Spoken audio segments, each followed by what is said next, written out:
Hello, good morning. Good Good morning, morning, sir. sir. Good morning, sir. Morning. Good morning. Ask everybody to join early.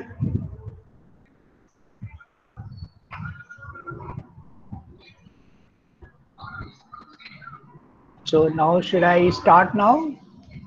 Everybody has joined.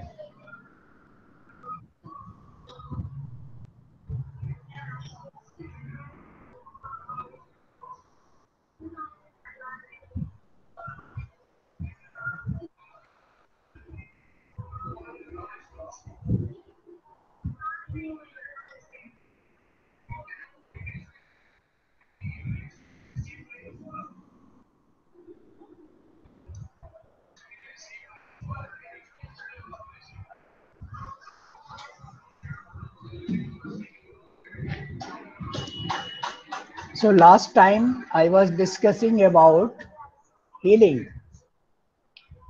Anybody, what you understood about the healing? Anybody? What do you mean by healing?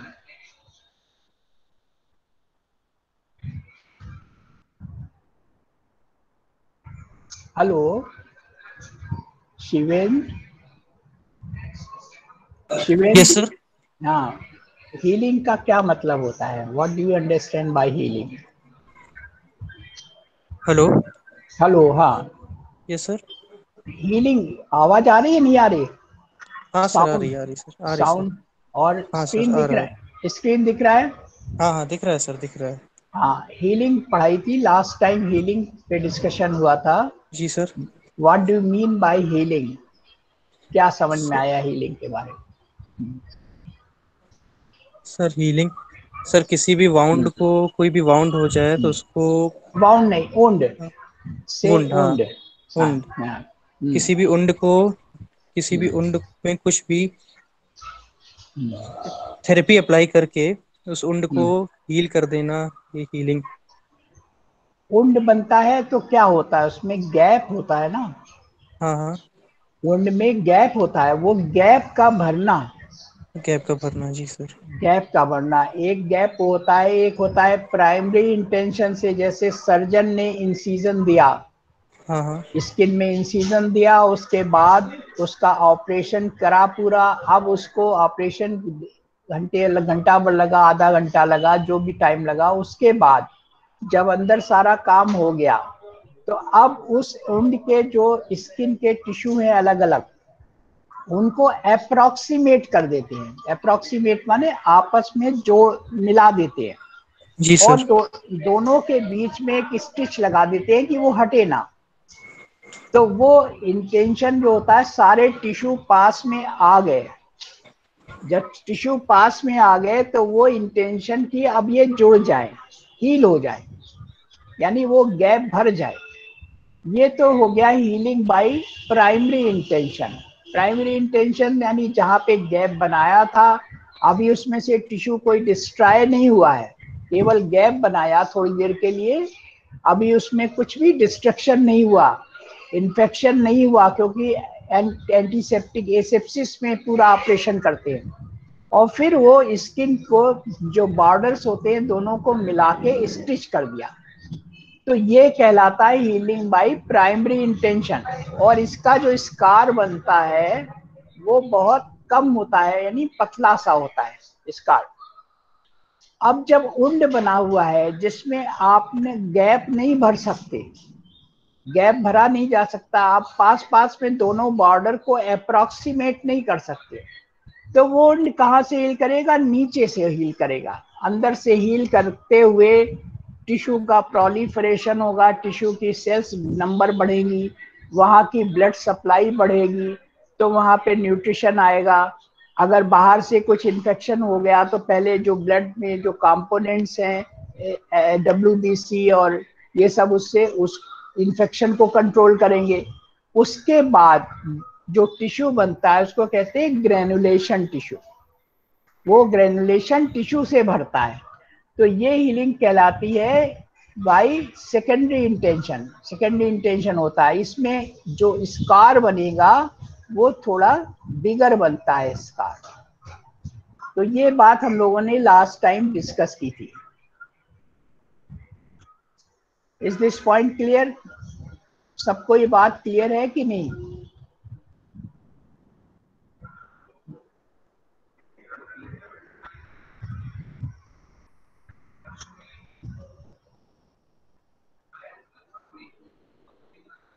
Hello? Yes sir. हाँ,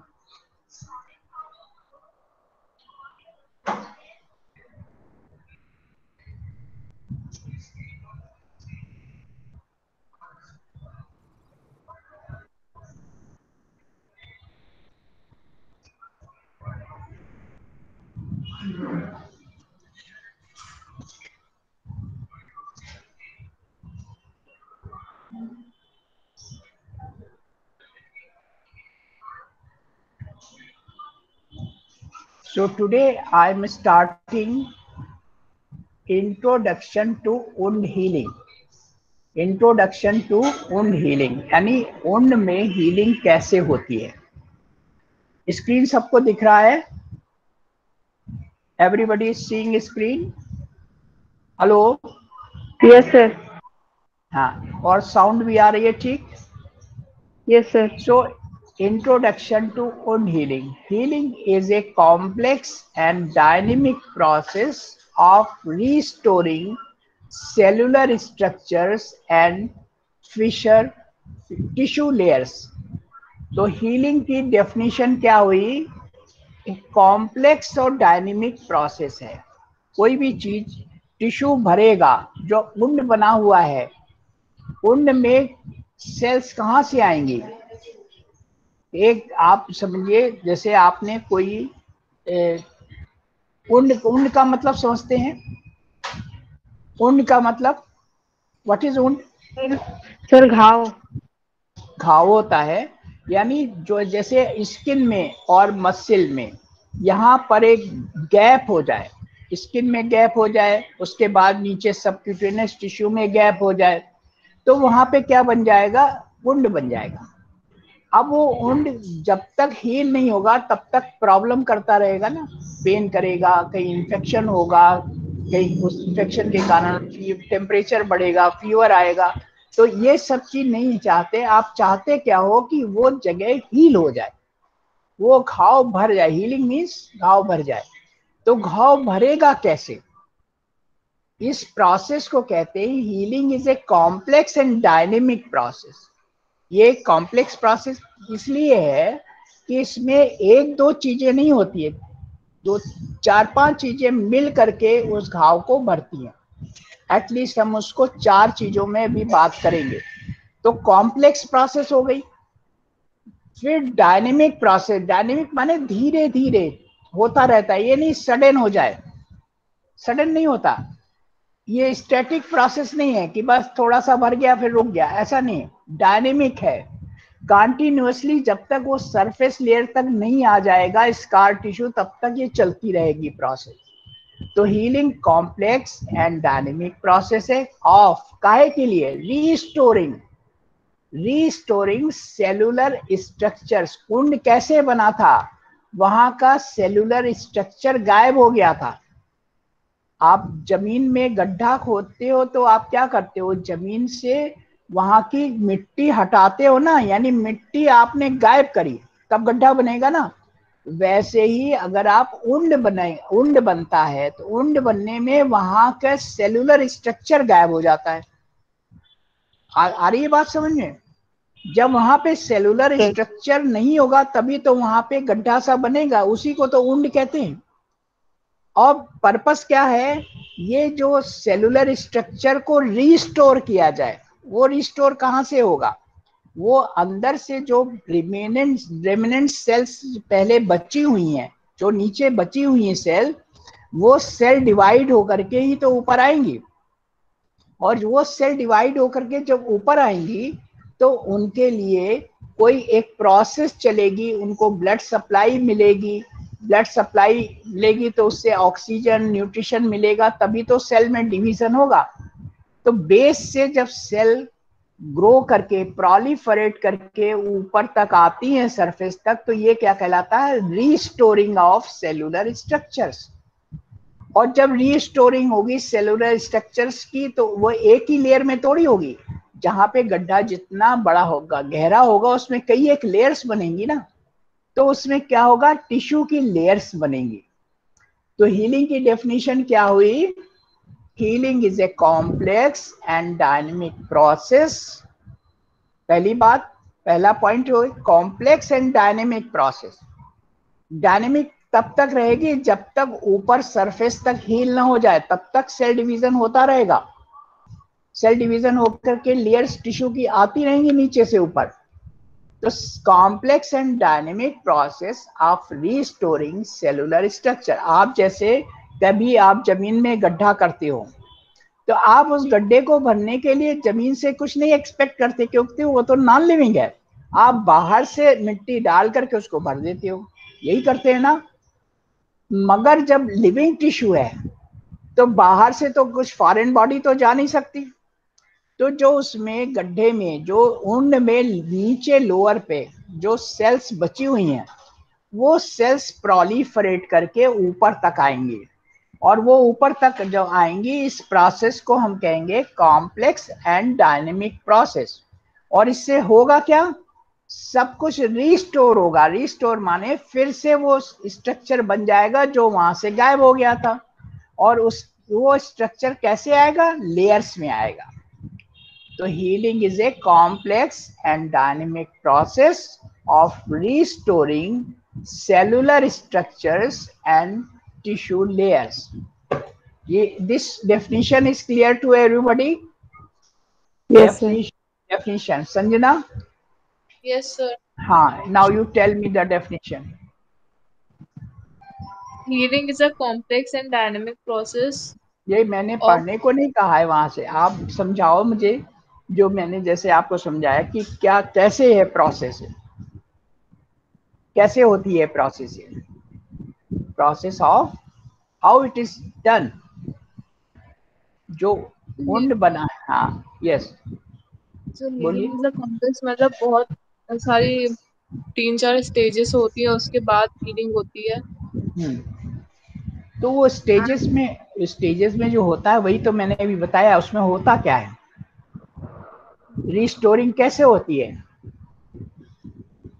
जो उंड new के vessel formation होती है। उंड के base में जो cellular layer बची हुई है, जो अच्छी सेलुलर लेयर है, वहां पे ब्लड आएगा, ब्लड उसको ऑक्सीजन न्यूट्रिशन देगा, तो वो सेल ग्रो करेंगी, डिवाइड करेंगी। जब वो डिवाइड करेंगी तो सेल ऊपर उठेंगी कि नहीं? अंदर से गड्ढा भरना शुरू होगा ना उंड का। उंड का Yes, जो पिट बना वो भरना शुरू होगा, और ऐसे कहाँ तक आएगा? सरफेस तक आ जाएगा। तो सरफेस तक आने के लिए टिश्यू की कई एक लेयर्स बन जाएंगी ना, तो इसी को हीलिंग कहते हैं। हमने एक एग्जाम्पल आपको बताया, जैसे हमने कहीं पर एक जमीन में गड्ढा बनाया, तो हमने जमीन में गड्ढा बनाया, आप समझ लीजिए वो उंड है।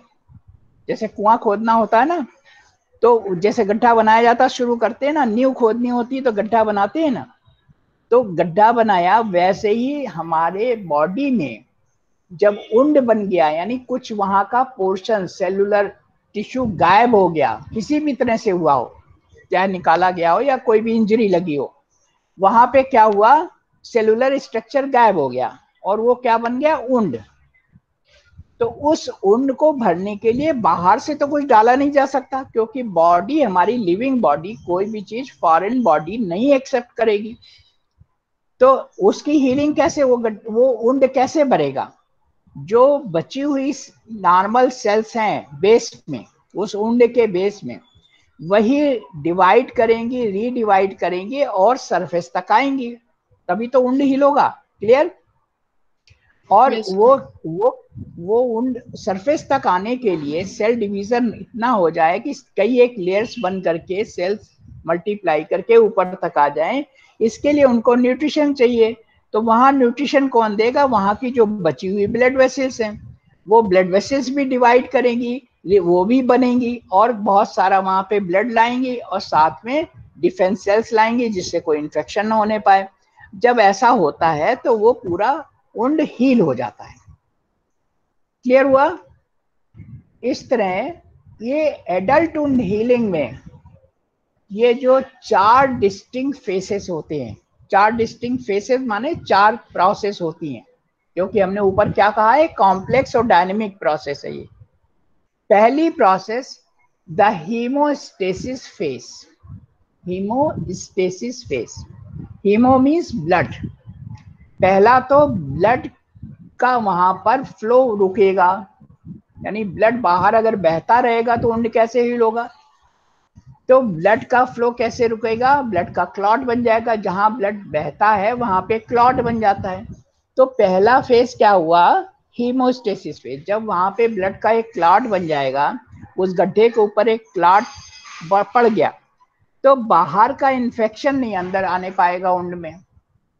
तो पहली फेज क्या हुई? Haemostasis phase. फिर दूसरी हुई इन्फ्लेमेटरी फेज। दूसरी क्या है उसके बाद? Inflammatory phase, inflammation. आपको इन्फ्लेमेशन पहले से पढ़ा हुआ है। इन्फ्लेमेशन में क्या क्या होता है? इन्फ्लेमेशन में जहां पर इंजरी होती है वहां पे रेडनेस होती है, आपने पढ़ा है ना? रेडनेस होगी, स्वेलिंग होगी, डेफिनेटली पढ़ा है, सारी चीजें ना याद है आपको? आप सबको याद है बात? Inflammation, tissue yes, response to any injury is known as inflammation. और इन्फ्लेमेशन का यही साइन था कि वहां पे स्वेलिंग होगी, वहां पे रेडनेस होगी, वहां पे टेंडरनेस होगी, वहां पे पेन होगा, लॉस ऑफ फंक्शन, ये तो सारे साइंस थे। तो दूसरी फेज इन्फ्लेमेशन क्यों हुई? क्योंकि वहां पर रेडनेस बढ़ेगी, वहां पे ब्लड सप्लाई बढ़ेगी, रेडनेस होगी और ब्लड सप्लाई अगर बढ़ेगी तभी तो टिश्यू जो वहां पे बचा हुआ है उसको न्यूट्रिशन मिलेगा। तब वो थर्ड फेज होगी प्रोलिफरेटिव फेज।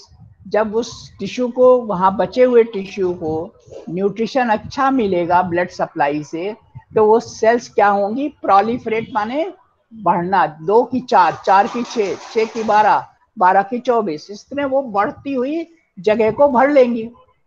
और जब ये बहुत सारी सेल्स बन जाएंगी तो वो रीमॉडलिंग फेस, रीमॉडलिंग माने वहां पे एक फिर से वो चीज बन जाएगी। रीमॉडल माने बन जाना, रीमॉडलिंग मीन्स बन जाना। जब वहां पे बन जाएगा तो टिश्यू क्या, वो वुंड क्या होगा? भर जाएगा, वुंड की हीलिंग हो जाएगी। तो ये 4 फेसेस में वुंड की हीलिंग होती है। कौन कौन सी फेस होती है? Anybody of you revise it? हाँ, hemostasis phase. ये बात समझ में आ गई? हीमोस्टेसिस फेज क्या होती है? Yes sir. हाँ, क्या होती है हीमोस्टेसिस? दोनों वर्ड को आप तोड़ के बताइए। हीमोस्टेसिस का मतलब क्या हुआ है? Hemo means blood, blood. और स्टेसिस माने ब्लड का, जहां पे वो घाव बनेगा वहां पे ब्लड बहने ना पाए, उसको रोकने का क्या इंतजाम होता है ब्लड में? ब्लड क्लॉट हो ब्लड में जाएगा। क्लॉट बन जाए। तो वहां पे क्लॉट बन जाएगा, वुंड के ऊपर पहले क्या होगा? क्लॉट बन गया, क्लॉट बन गया। जैसे आपने कोई गड्ढा किया, उसके ऊपर ढक दिया किसी चीज से, तो बाहर की कोई चीज उसमें गिरेगी नहीं, यही होता है ना? तो बाहर से इन्फेक्शन नहीं जाएगा। अगर हीमोस्टेसिस फेज पहले हो गई तो बाहर की माइक्रो ऑर्गेनिज उस उंड में नहीं जा पाएंगे। अगर उंड में माइक्रो ऑर्गेनिज चली जाएंगी तो क्या करेंगी? जो बची हुई सेल्स हैं उन पे अटैक कर देंगी और उनको डिस्ट्रॉय कर देंगी। तो उनमें डिवीजन कैसे होगा? तब वुंड कैसे भरेगा? वहां तो पस बन जाएगा। तो पहला फेज क्या हुआ? Hemo, Hemostasis. समझ में आ गया? Hemostasis phase.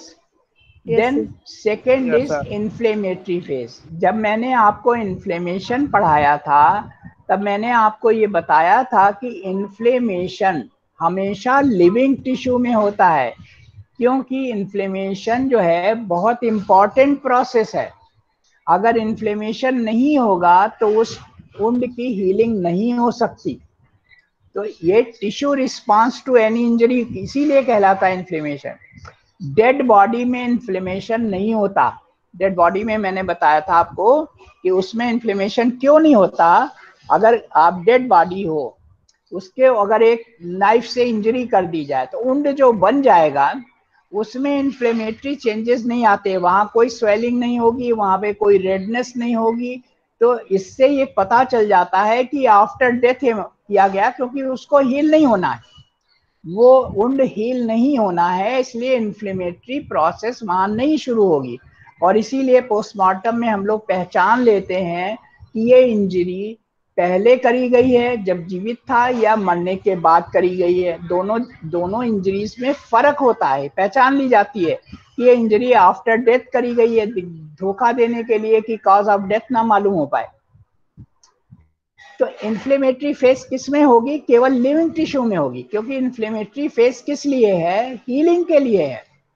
इन्फ्लेमेशन में वहां पे खूब ब्लड जाएगा, वहां पे ब्लड से ब्लड के कंपोनेंट WBCs जाएंगी, तो कोई माइक्रो ऑर्गेन्स आएगी, उसको अटैक को उसको मतलब रिवर्स कर देगी, उसके अटैक को बढ़ने नहीं देगी, वहां पे पस नहीं बनने देगी।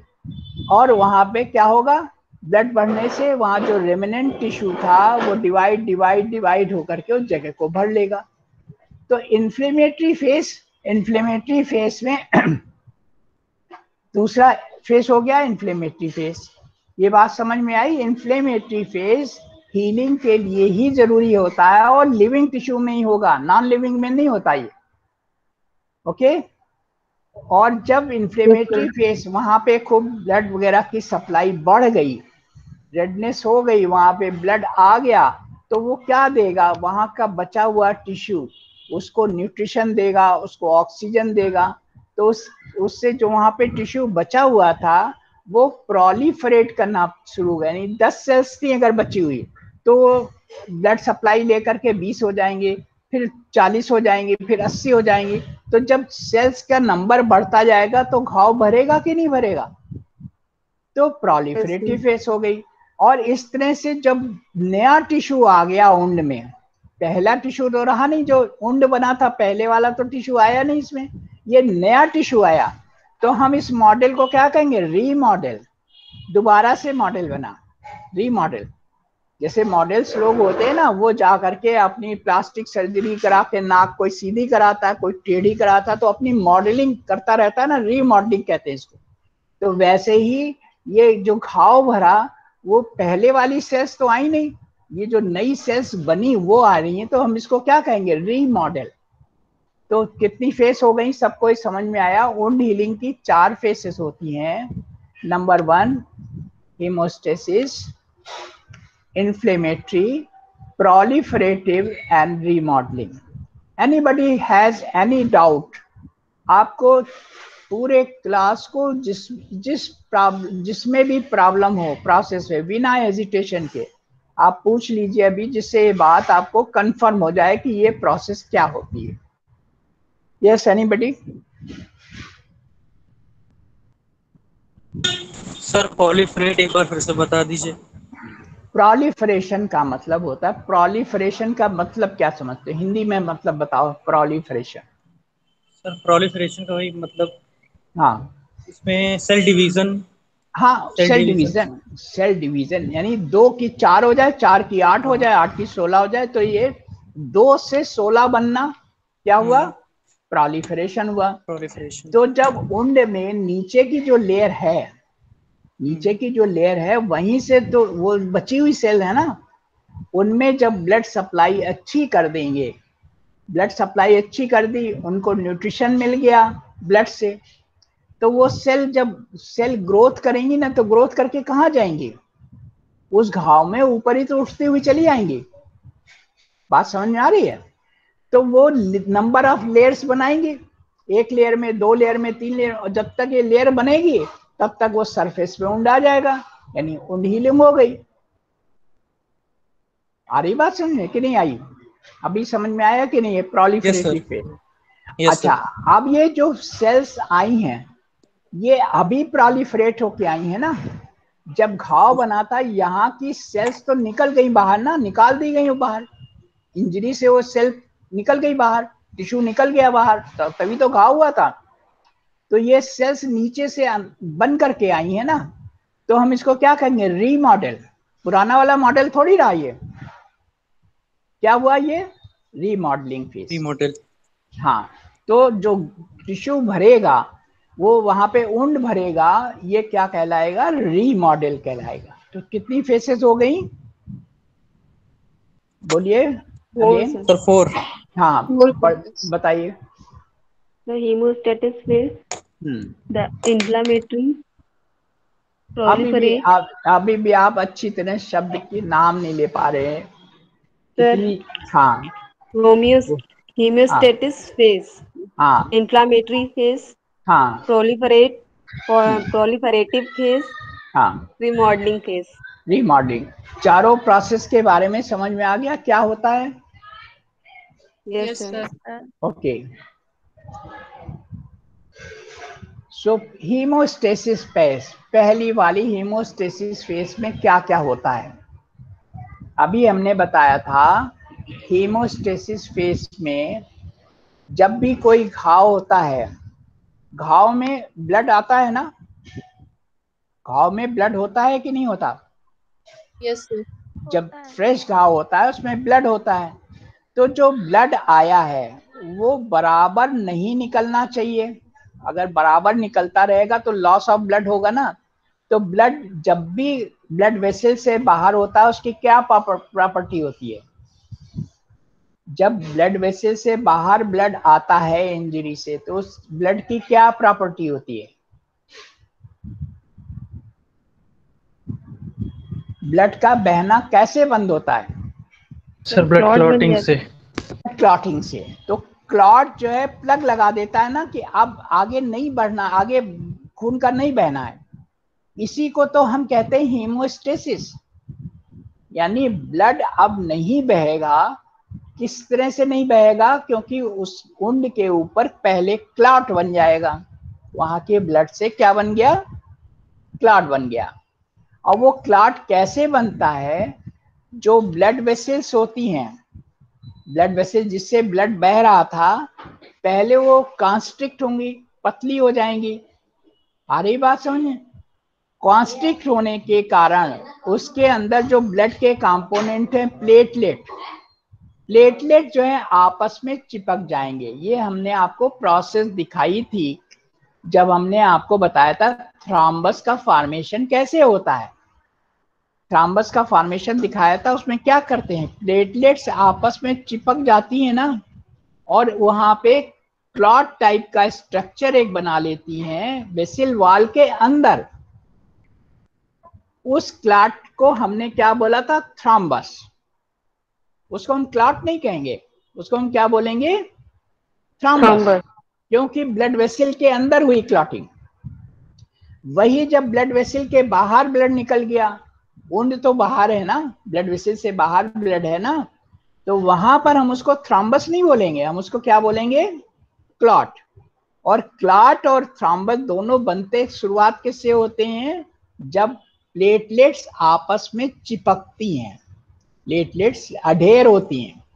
प्लेटलेट्स अढेर का मतलब क्या हुआ, आपस में प्लेटलेट्स का अढेर, जैसे आप 4-5 पन्ने लीजिए, उनके बीच में गम लगा दीजिए, तो क्या होता है, चिपक जाते हैं ना, फिर आप उनको अलग नहीं कर सकते। वैसे ही प्लेटलेट्स, वो क्या कहते हैं, पेपर का अढेर होना। यहाँ पे हमने क्या बोला, प्लेटलेट्स अढेर हो गई। जब प्लेटलेट्स अढेर हो गई तो उन्होंने क्लॉट बना लिया, यानी एक लेयर बना ली जिससे ब्लड बाहर ना जाए, ब्लड बाहर ना निकलता रहे। इसीलिए इस प्रोसेस को हम क्या बोलते हैं, हीमोस्टेसिस। स्टेसिस माने रुकना, हीमो माने ब्लड का बहना, रुकना। ब्लड का बहना कब रुकना चाहिए, जब ब्लड वेसल से बाहर ब्लड निकल रहा हो, तभी थ्रोम्बोसाइट्स या प्लेटलेट्स का काम ही है ये कि वो प्लग बना दे ब्लड वेसल के ऊपर, तो जिससे ब्लड और ना बहने पाए। इसीलिए क्लॉटिंग फैक्टर होता है ब्लड में। ये सब हम आपको पढ़ा चुके हैं पहले फर्स्ट ईयर में भी, और अभी पैथोलॉजी में भी पढ़ा है ये बात। तो हीमोस्टेसिस में क्या होता है, पहले फॉलोइंग हीमोस्टेसिस में पहले क्या एक्शन होता है, वैसो कॉन्स्ट्रिक्शन। वेसिल जो होती है वो सिकुड़ जाएगी,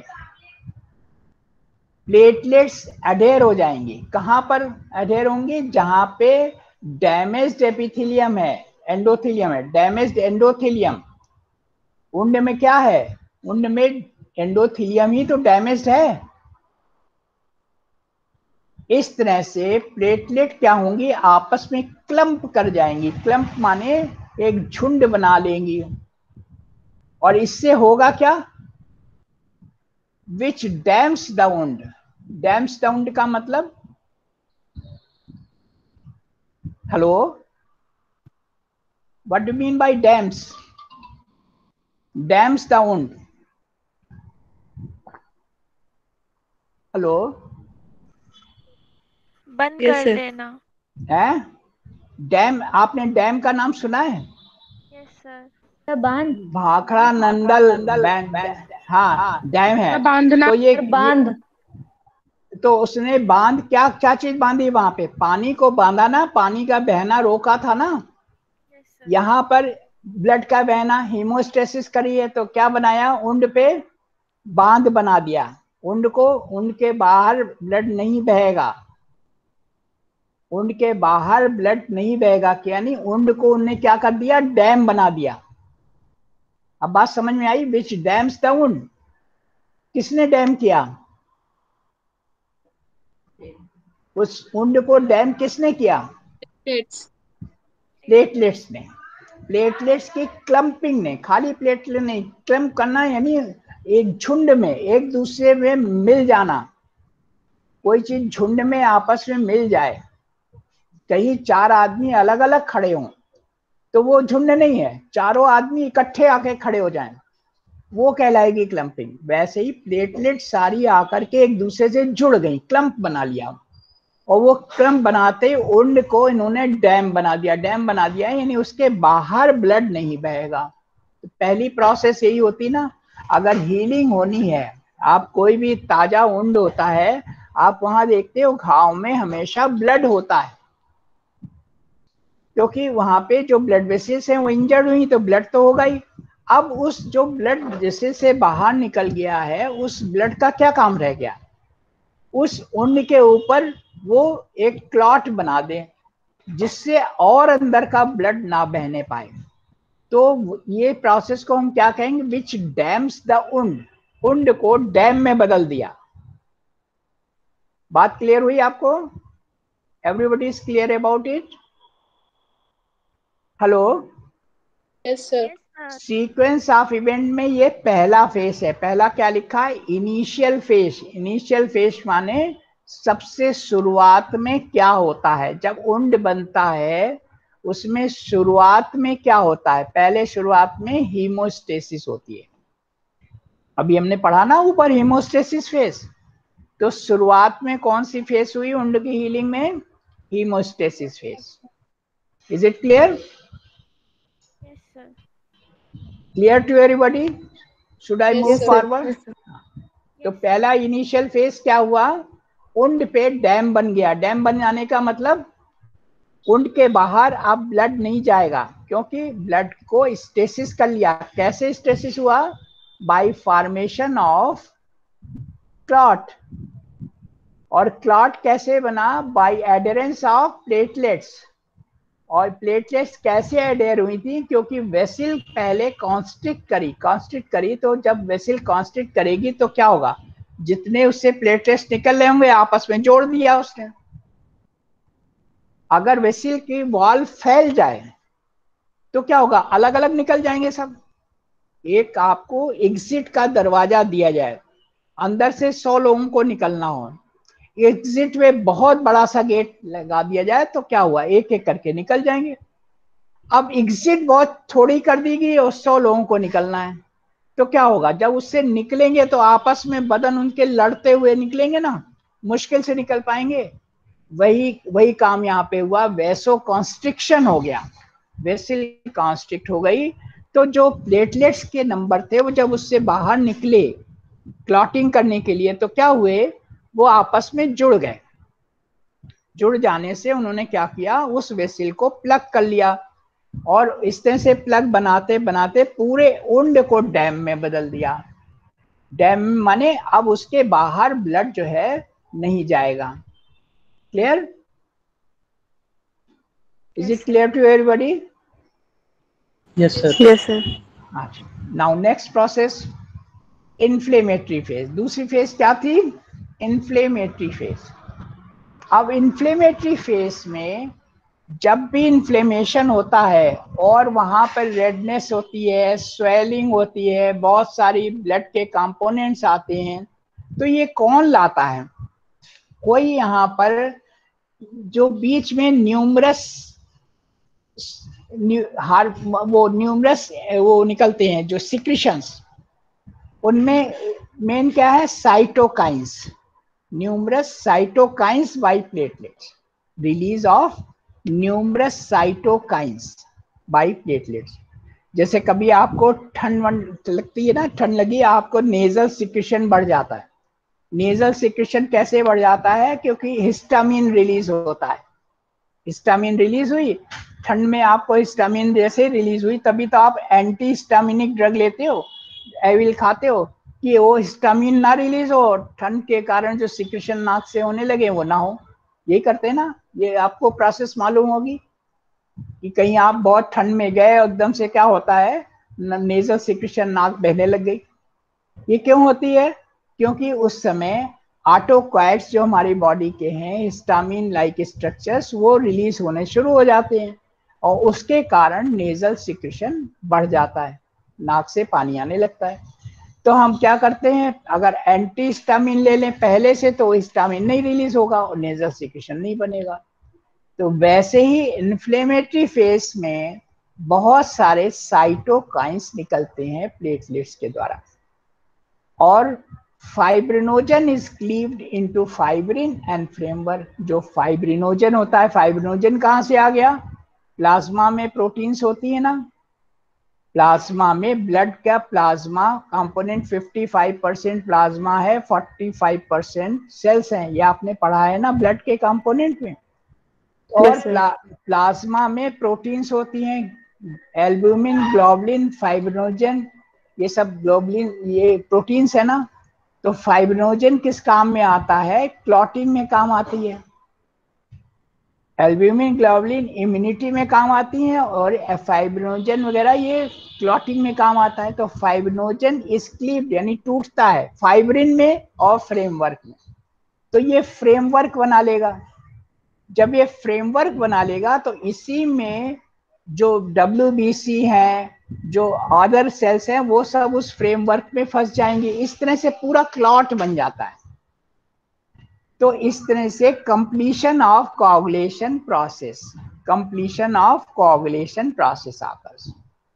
तो inflammatory phase is initiated by release of numerous cytokines by platelets. Cytokines एक तरह के प्रोडक्ट होते हैं जो निकलते हैं इन्फ्लेमेटरी फेज बनाने के लिए, और वो फाइब्रिनोजन को भी तोड़ देते हैं। फाइब्रिन, फाइब्रिन क्या है? नेटवर्क है, नेटवर्क है वो। जैसे आप देखते हैं ना, वॉलीबॉल खेला जाता है तो उसमें बीच में एक नेटवर्क लगाया जाता है जिससे दोनों पार्टी अलग अलग हो जाए।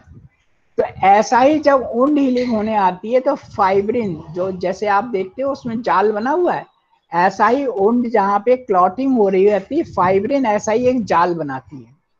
बहुत सारे स्क्वायर का जाल फाइब्रिन फाइबर्स होते हैं, और उसमें जो ब्लड के कंपोनेंट से फंस गए तो क्या हुआ, पूरी की पूरी लेयर बन गई, फ्रेमवर्क बन गया। क्लॉट क्या है? Framework of fibrin. क्लॉट को हम अल्टीमेटली कहते क्या है? क्लॉट कैसे बनता है? क्लॉट जो है, फाइब्रिन जो होता है नेटवर्क बनाता है, और जितनी ब्लड की सेल्स हैं, ब्लड की जो सेल्स हैं, WBC, प्लेटलेट्स, RBC, सब उसमें जा करके फंस जाएंगी। तो वो जो जाल बनेगा वो क्या होगा? एक लेयर सा बन जाएगा ना, बिल्कुल वो जाल जो है जाली नहीं रह जाएगी, उसमें एक लेयर सा बना लेगा। इस तरह से कोआगुलेशन प्रोसेस कंप्लीट होती है with the formation of clot. तो दूसरी इन्फ्लेमेटरी फेस हो गई। Is it clear? Inflammatory phase is initiated by release of numerous cytokines by platelets, और उसके बाद fibrinogen is cleaved into fibrin and the framework for completion of coagulation। ये बात समझ में आई? Yes sir. तो इस तरह से आप हुआ क्या, अभी तक क्या प्रोसेस हुई? उंड को बंद करना, उंड को डैम करना। डैम क्यों किया गया? पर्पस क्या था डैम करने का? उंड को डैम क्यों किया गया? Anybody tell me? उंड पे डैम क्यों किया गया उनको? भाई आप, सीधी सी बात है, जैसे आप रात को सोने जाते हो तो अपने घर के दरवाजे, बाहर के दरवाजे सब बंद करके ताला लगा देते हो। किस लिए ताला लगा देते हैं? किस लिए ताला लगा देते हैं? कोई घुस ना सके। हैं? बताइए, बात को समझने के लिए बताइए। आपको, आप जवाब दे पाओगे तो आपको ये बात मेरी समझ में आ जाएगी। सर कोई अंदर ना जा सके, बाहर से कोई अंदर नहीं आए। अंदर ना। Yes sir. तो जब उंड की हीलिंग होनी है तो शुरुआत में अगर ये क्लॉट ऊपर से बन जाएगा तो क्या होगा, बाहर की जो एयर में माइक्रो ऑर्गेनिज्म हैं अंदर उंड के अंदर नहीं आने पाएंगे। अगर ये क्लॉट ना बने तो ये माइक्रो ऑर्गेनिज्म क्या करेंगे, अंदर आ जाएंगे, जो बची हुई सेल हैं उन पे अटैक कर देंगे। अभी जो बची हुई सेल हैं अभी एक्टिव नहीं है, अभी तो उनको जब ब्लड अच्छा मिलेगा तब वो प्रोलिफरेशन शुरू करेंगी। अभी तो उन्होंने कुछ काम नहीं शुरू किया, तो बाहर से अटैक करेंगी तो क्या होगा, वो सारी डेड सेल्स क्या होंगी, डेड हो जाएंगी, बजाय प्रोलिफरेशन की उनकी डेथ हो जाएगी। तो कुछ उसमें माइक्रो ऑर्गेनिज्म डेड होंगी और कुछ वो बची हुई सेल्स डेड होंगी। तो दोनों मिलके क्या बना लेंगी, पस बन जाएगा ना वहां पर। Yes sir. तो उस प्रोसेस को रोकने के लिए, पर्पस क्या है, हीलिंग होनी है, पस थोड़ी बनाना है। हीलिंग होने के लिए उन्होंने उंड को पहले से डैम कर लिया, यानी बाहर की कोई चीज अंदर उंड के अंदर ना आए। तो क्या होगा, अंदर की सेल्स को कोई अटैक नहीं करेगा। तो उनको जब ब्लड सप्लाई मिलेगी तो वो सेल डिवीजन होगा अच्छा सा वहां। जो सेल डिवीजन होगा तो वो कहलाएगा प्रोलिफरेशन, और वो नीचे से घाव को ऊपर आकर के भरता जाएगा कई एक लेयर्स में, कई एक लेयर्स बन जाएंगे, और इसी को हम कहेंगे प्रोलिफरेशन। और लेयर्स कई एक बन जाती हैं, उस घाव को भर लेती हैं, इसको कहते हैं रीमॉडलिंग। वही प्रोसेस अभी हमने ऊपर पढ़ी, 4 कैसे होती हैं, प्रोलिफरेशन कैसे होता है, रीमॉडलिंग। तो ये सेकेंड फेज समझ में आई, inflammatory phase. Yes sir. Yes sir. Okay, तो ये इन्फ्लेमेटरी फेज जो होती है पहले 6 से 8 घंटे में होती है। 6 से, ये कब सेकेंड फेज कब होती है, 6 से 8 घंटे में कंप्लीट हो जाती है। पॉलीमार्फ न्यूक्लियर ल्यूकोसाइट। अब ल्यूकोसाइट्स कितनी तरह की होती हैं आपको पढ़ा चुके हैं। पॉलीमार्फ, आप पुराने नोट्स ब्लड वाले उठा करके उनको पढ़िएगा। जो हमारी WBC ल्यूकोसाइट्स होती हैं, डिफेंस सेल्स होती हैं, इसमें 5 तरह की सेल्स होती हैं। पहला पॉलीमार्फ, या उनको हम न्यूक्लियोसाइट्स भी कहते हैं। देन दूसरी हैं लिम्फोसाइट्स, इस्नोफिल्स, मोनोसाइट्स एंड बेसोफिल्स। 5 तरह की सेल्स होती हैं। तो इन्फ्लेमेशन में, एक्यूट इन्फ्लेमेशन में, जब हमने बताया शुरू के 6-8 घंटों में कौन आएगी काम, पहले पॉलीमार्फ वाली, यानी पॉलीमार्फ जो न्यूक्लियोसाइट्स है, nuclear leukocytes cleans the wound. उनका क्या काम होता है, उनकी पहले वुंड को सफाई करें। इन्फ्लेमेशन में वहां पे कुछ गंदगी है तो पहले सफाई करें। Clearing it of the debris, वहां पे जो भी गंदगी है वो सफाई करेंगी, क्योंकि डिफेंस की सेल है ना, वो उनकी सफाई करेंगे। मोनोसाइट भी निकल आती हैं, उनको कहते हैं मोनोसाइट बनाती मैक्रोफेजेस। मैक्रोफेजेस ऐसी सेल होती हैं जो, मैक्रो माने बड़ा, वो बड़ी सेल्स होती हैं। अगर बाहर से कोई माइक्रो ऑर्गेनिज्म आ गई है तो उसको इंगल्फ कर जाएंगे, उसको किल कर देंगे। तो मैक्रोफेजेस क्लीनिंग प्रोसेस में हेल्प करती हैं। तो इस तरह से बहुत सारे ग्रोथ फैक्टर होते हैं जो वहां पर यूज किए जाते हैं। इसके बाद तो पहले इन्फ्लेमेशन के पहले 6-8 घंटे में क्या काम होता है, वहां पर अगर कोई भी गंदगी है, उसको, गंदगी मीन्स कोई भी माइक्रो ऑर्गेनिज्म आ गई है, तो वो WBC में जो पॉलीमॉर्फ सेल्स होती हैं उनको क्लियर करती हैं। Clear the debris. डेब्रिस क्या होता है? गंदगी। डेब्रिस माने गंदगी। डेब्रिस क्या होता है? पस क्या है? डेब्रिस है। कूड़ा क्या होता है? डेब्रिस है। उसको आप रखना नहीं चाहते, उसको हटाना चाहते हैं, तो उसको हटाने में कौन मदद करेगा? Polymorph cells. ओके। तो सेकेंड फेज ऑफ इन्फ्लेमेशन में सबसे पहले क्या होता है, ये डेब्रिस हटाया जाता है बाय पॉलीमॉर्फ सेल्स, और मोनोसाइट्स की मैक्रोफेजेस उसको साफ करती हैं। अब थर्ड फेज है ग्रेनुलेशन।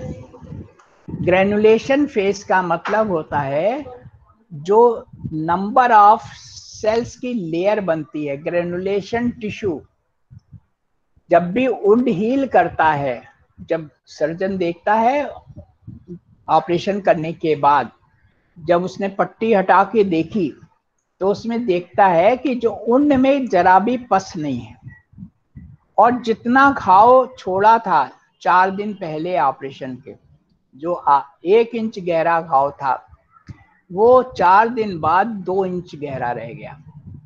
तो क्या हुआ, नीचे से जो प्रोलिफरेट करके सेल्स की लेयर आ गई, वो क्या हुआ, ग्रेनुलेशन टिश्यू है। ग्रेनुलेशन टिश्यू वहां पे जिसने घाव को भरा, और वो कौन भरता है? फाइब्रोप्लेसिया मैट्रिक्स डिपोजिशन, उसे मैट्रिक्स डिपोजिशन होता है, एंजियोजेनेसिस होती है, एपिथेलाइजेशन होता है, एपिथेलियल सेल्स, बहुत सारी सेल्स का आना, और एंजियोजेनेसिस माने ब्लड वेसल्स का बनना, ये सब मिल करके क्या बना लेती हैं? Granulation tissue. तो इस तरह से वो ग्रेनुलेशन टिश्यू में नंबर ऑफ सेल्स डिवाइड होकर के ऊपर आ गई, उनको कहते हैं ग्रेनुलेशन टिश्यू। और 5 से 7 दिन बाद इसमें कोलेजन डिपॉजिट होना शुरू हो जाता है। फाइब्रोब्लास्ट और कोलेजन डिपॉजिट होना शुरू हो जाता है। कोलेजन हार्ड टिश्यू होता है जो कि पूरी सरफेस को ठीक से भर लेता है। फाइब्रोब्लास्ट आ जाते हैं और उसमें कोलेजन का डिपोजिशन शुरू, ये नए टर्म्स हैं, आपको याद रखने पड़ेंगे। वहां पे फाइब्रोब्लास्ट आ जाते हैं। फाइब्रोब्लास्ट, जब हमने आपको फ्रैक्चर में हीलिंग बताई थी तो आपको सेल्स के बारे में बताया था कैसे रीमॉडलिंग होती है बोन की। तो वहां पे फाइब्रोब्लास्ट माइग्रेट होता है उन में, और कोलेजन डिपोजिशन होता है। ये सब मिल करके क्या हुआ, ग्रेनुलेशन टिश्यू बनता। आप वो फिगर्स भी देखिएगा जो बोन हीलिंग में आपको बताया था, फ्रैक्चर हीलिंग में। It is the third phase, granulation phase. और इसी में एंजियोजेनेसिस माने फॉर्मेशन ऑफ न्यू वेस्कुलर, जो अब नई सेल्स बन जाएंगी तो उनमें भी तो ब्लड सप्लाई चाहिए होगी बाहर बाद में।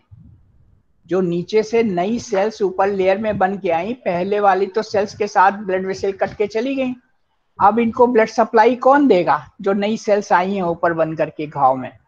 इसलिए वहां पर नई वेस्कुलेचर बनती है। नई वेस्कुलेचर माने बहुत सारी आर्टीरियोल्स और वेन्यूज बन जाएंगी, जो बराबर जब बाद में टिश्यू वर्क करेगा तो उसको ब्लड सप्लाई चाहिए होगी ना, तो इसमें एंजियोजेनेसिस भी होती है। इस तरह से पूरा प्रोसेस में रीमॉडलिंग होती चली जाती है।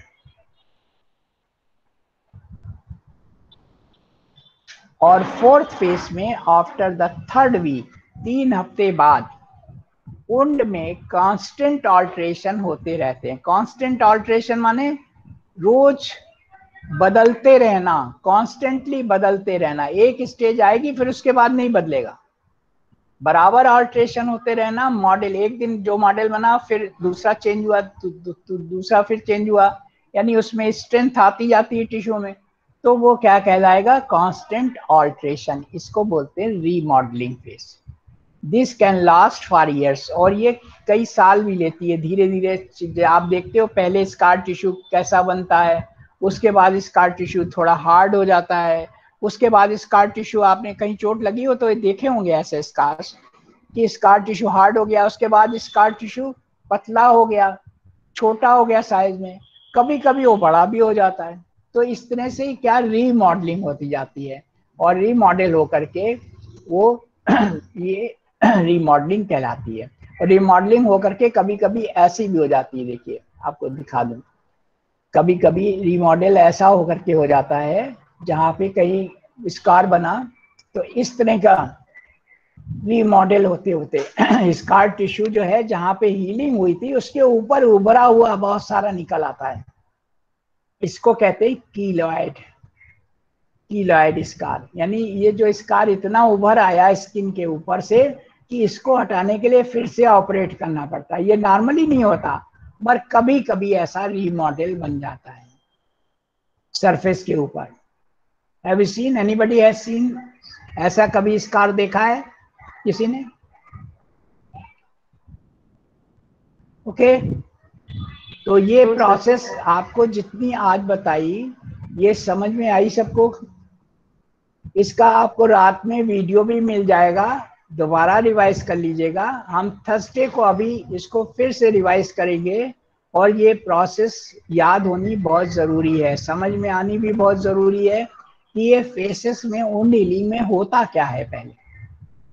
तो वुंड हीलिंग की ये 4 process, haemostasis face, inflammatory face, proliferative face और रीमॉडलिंग फेस, ये 4 प्रोसेस होकर के ही वुंड की हीलिंग होती है। Okay so I again discuss this, you see in night तक मैं इसका वीडियो डाल दूंगा उसमें, तो you everybody revise that video, तो उससे प्रोसेस समझ में आएगी। तो हम थर्सडे को जब बात करेंगे तो ये कंप्लीट करेंगे उसी दिन थर्सडे को। So you see the video. हाँ बोलिए। Sir Yes? जो आप कह रहे थे यूट्यूब में आता है, सर मैं चेक किया था तो कहीं शो नहीं कर रहा था सर चैनल ये आपका। है नहीं, ये आप कह रहे थे आप रिकॉर्डिंग पड़ी रहती है सर। हाँ नहीं इसकी तो सर रिकॉर्डिंग यूनिवर्सिटी वाले मेल पर होती है, रिकॉर्ड उसके यूट्यूब में, उसमें आप पता करिए, आपको कॉलेज से पता चल जाएगा कि कहाँ पे देखने को मिलेगा। ओके लोग उसको देख रहे हैं, स्टूडेंट्स देख रहे हैं, उसमें लिख के आता है कितने व्यूज देखे, तो हम लोग को पता चल जाता है किसने देखा है।